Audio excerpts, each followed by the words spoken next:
Hello and welcome to a quick or not so quick rundown of my Kit Fisto replica lightsaber as it came. I'll explain as it came and then the parts and modifications that I've done before I assemble it to make it a much nicer lightsaber.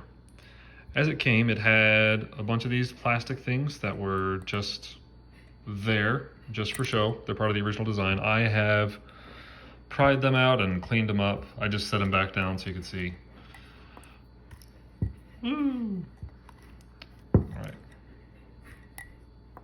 And there's a little screw here that I actually plan to keep. Inside, here's the main module. This just has a switch.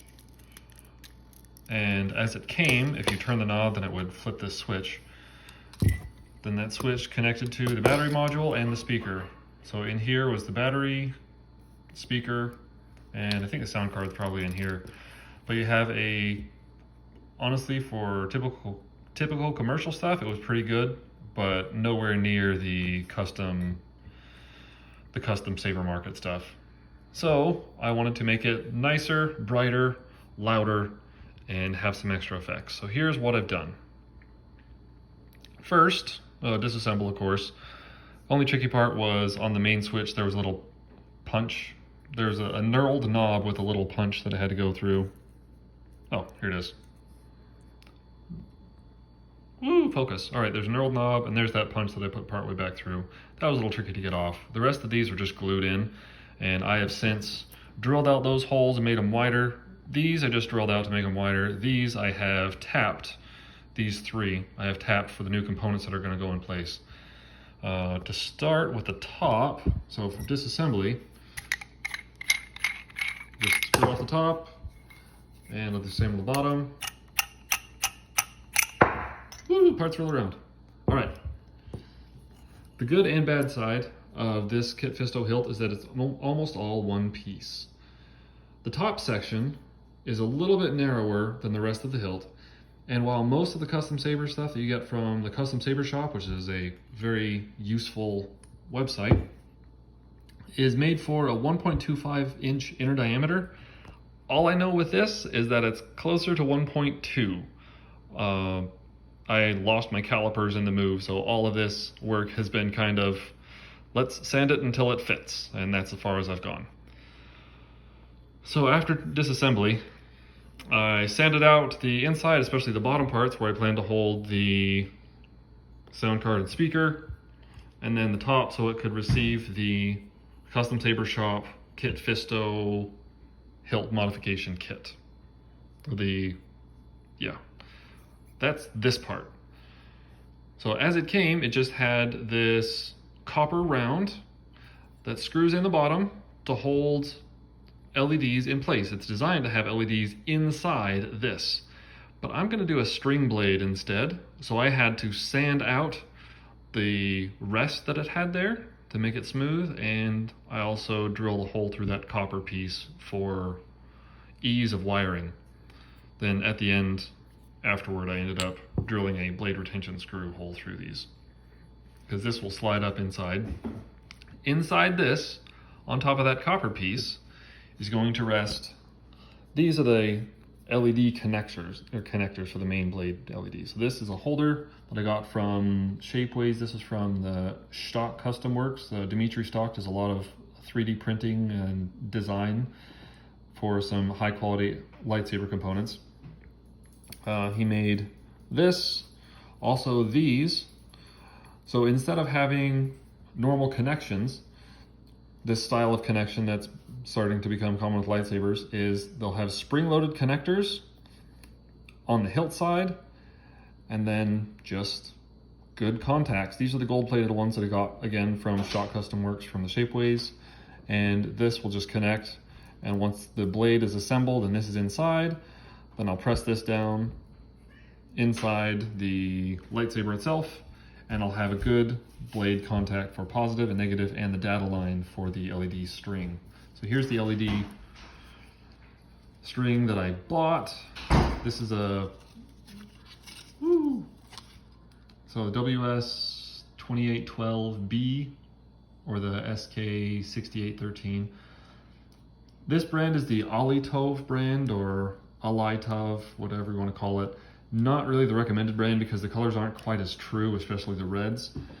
But it's what I have, and I'm too cheap to buy new ones right now. I will later. The most important part is that I got the hilt part right. Again, these connectors from Stock Custom Works, these are designed to have extra pixels there inside the hilt, so even if the blade's not inside, you can still see some lights and still have some effects. And then I got this as just the diffuser, so you don't see the individual lights as much, so you see more diffused light. All right, going down the hilt. Here's the hilt itself. I'm turning these LED, or the blanks, into switches. I got these from the Custom Saber shop. So these are momentary switches that have a little bit of click to them. And they're also LEDs. So one of these will be for a power on LED, so as soon as you power on the saber, before you turn it on, as soon as power is applied to the battery, then it'll turn on to let you know that it's going right. The other, this third hole that was the power switch, the power knob, I'm using as a kill key, as a recharge port and kill key. Again, if you're doing that, make sure you use the Sabercraft, not Sabercraft, Switchcraft, woo, Switchcraft. They're the higher quality recharge ports that can hold a lot more amperage without burning out. These lower holes, I'm changing to make just accent LEDs. Not exactly what came with, not exactly these little purple things that came with it, but I think since it matches the rest and it fits in the hole, good enough for me. It's nice. It's not supposed to be exact, it's supposed to be custom. All right. For the speaker, I got another speaker holder from the Custom Saber shop. I don't remember which number of speaker holder it is because they have several. I had to shorten this one to fit it for several reasons. One, I'll work my way back to it. So as I shortened it, I got this is a TCS speaker from Train Control Systems that a number of Saber vendors have started to stock this one, as it's a high output speaker made for really loud model trains.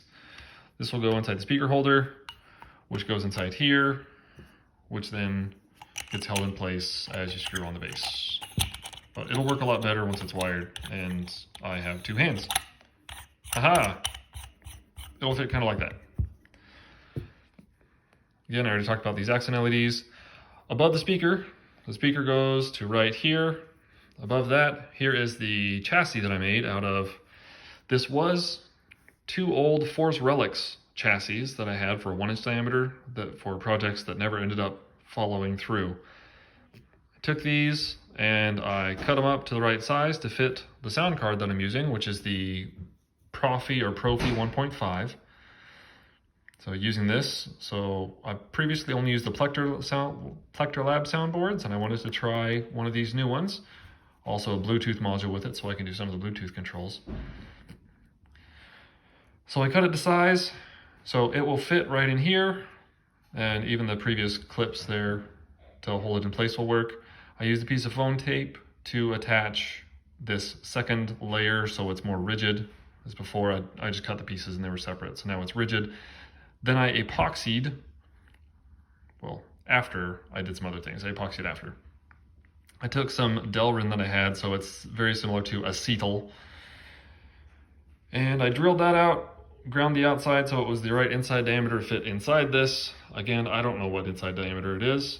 All I know is I made it smaller, or I made it bigger by using a Dremel with a flap wheel to grind out a whole lot of that.